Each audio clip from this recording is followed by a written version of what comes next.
Hulyo na naman. Ilang bagyo na naman kaya ang dadaan sa buwang ito? Sambit ni Nanang Lucia habang marahang nagwawali sa gilid ng kalsada. Napansin ni Nelson ang bakas ng pag-aalala sa mukha ng matanda. Mukhang nangangamba na naman si Nanang Lucia dahil sa mga balitang narinig niya tungkol sa paparating na bagyo. Usap-usapan na naman sa kanilang baryo ang isang malakas na bagyong papalapit. Ayon sa Pag-asa, inaasahang maglalandfall ito umaga ng Hulyo 5. Sinabi ring isa raw itong super typhoon na maaaring magdulot ng malawakang pinsala sa mga mabababang lugar.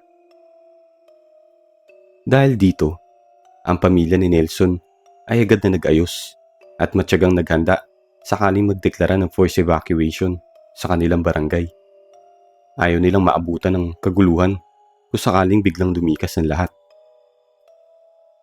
Maingat na kinuha ni Nelson ang mga mahahalagang gamit: flashlight, cellphone, charger, at isang first aid kit.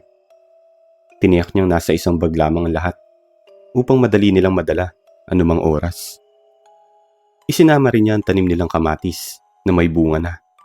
Sayang naman, naisip niya kung aanurin lamang ito ng baha at tuluyang masira. Inayos niya ang mga damit ng dalawang anak na sina Bon at Bella. Maingat niyang tinupi ang mga ito at isinilid sa isang malaking eco bag na madaling bitbitin kung sakaling kailangan nilang lumikas. Si Bella, ang bunso, ay mahimbing na natutulog sa banig. Yakap ang kanyang maliit na manika. Si Bon naman ay nakaupo sa gilid ng kama. Tahimik na pinapanood ang ama habang nag-aayos ng gamit. Sa labas ng bahay, ramdam na ang kakaibang bigat ng hangin. Mainit pero malamig ang pakiramdam. Ang mga puno ng nyug sa gilid ng baryo ay halos hindi gumagalaw, na parang naghihintay at naghahanda din. Bandang tanghali, dumating ang tanod upang ipaalam na naka-red alert na ang buong barangay. Pinayuhan ng lahat na maghanda at manatiling alerto. Pagsapit ng hapon, unti-unti nang dumidilim ang langit. Makapal ang ulap, kulay abo na halos itim na. Nagsimula ang mahinang ulan noong gabi. Pero alam ng lahat na yun pa lamang ang simula ng binansagan nilang super typhoon. Habang lumalalim ang gabi, lumalakas ang hangin at ang ulan ay patuloy sa pagbagsak. Ang tunog ng bubong ay tila may mga batong bumabagsak sa lakas ng patak ng ulan. 2:00 ng madaling araw nang tuluyang manalasa ang bagyo. Humuhuni ang hangin na parang umiiyak. Ang ulan ay walang tigil. Ang baha ay mabilis na tumaas. Ang maliit na ilog sa likod ng baryo ay umapaw na din.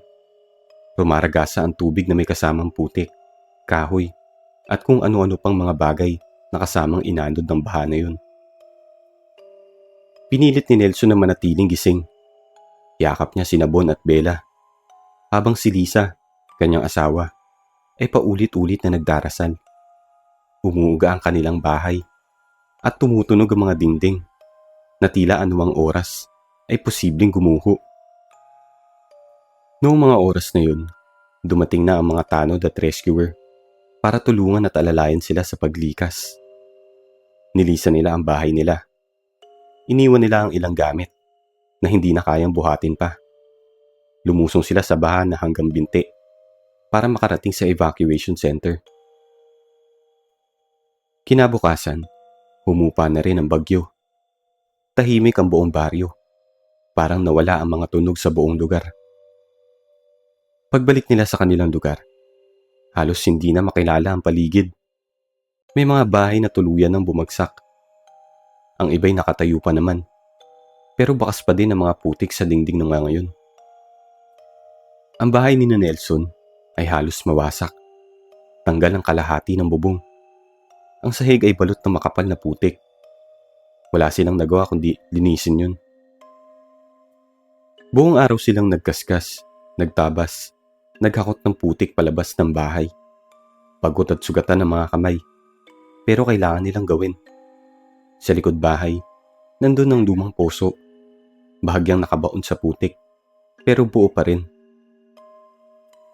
Noong gabing yun, pagod na pagod ang pamilya ni Nelson matapos ang maghapong paglilimas ng putik at dumi sa kanilang bahay, dulot ng matinding pagbaha.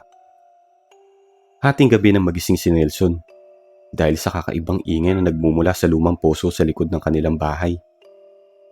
Bumangon siya at tumayo upang usisain kung bakit may gumagawa ng ganong ingay sa ganitong oras ng gabi. Dahan-dahan niyang sinilip ang bintana at doon niya nakita ang dalawang bata. Kapwa balot ng putik. Ang isa ay mukhang nasa 12 anyos na, habang ang isa naman ay tila 7 taong gulang pa lamang. Naghahalinhinan silang nagbobomba ng tubig mula sa lumang poso. Waring pilit na hinuhugasan ng putik na nakakapit sa kanilang mga katawan.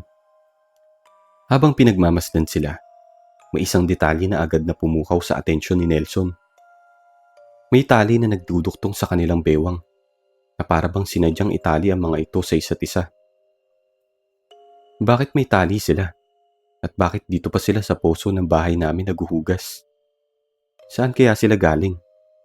Sunod-sunod na tanong ang pumasok sa isip ni Nelson. Marahil naliligaw lamang ang dalawang bata. Dala ng awa, nagpasya siyang lumabas ng bahay upang tulungan ng mga batang ito at tanungin kung saan sila nakatira. Ngunit nang makalabas siya sa likod bahay at mapansin siya ng dalawang bata, bigla silang nagpulasan palayo mula sa lumang poso at naglaho sa dilim. Hindi na sila hinabol ni Nelson. Natakot siguro. Baka inakala nilang papagalitan ko. Bulong niya sa sarili.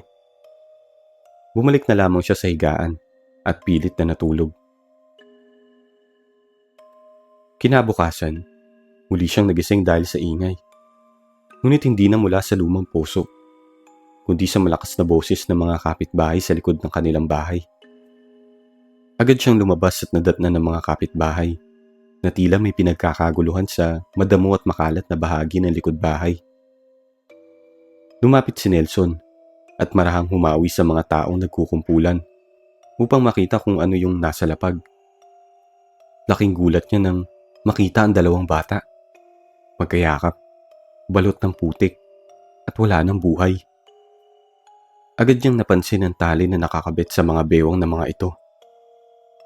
Doon muling bumalik sa kanyang alaala ang eksena ng nakaraang gabi. Ang dalawang batang naguhugas sa lumang poso. Kalaunan, nalaman ni Nelson na ang dalawang bata pala ay mula pa kahapon hinahanap. Tinangay sila ng malakas na agos, dulot ng malawakang pagbaha sa kanilang baryo. Binalot ng matinding kilabot si Nelson. Multo pala ang nakita niya nung gabing yun. Sa kabila ng takot, may kurot pa rin sa kanyang puso. Isang malalim na awa para sa dalawang batang hindi na nakaligtas sa trahedya.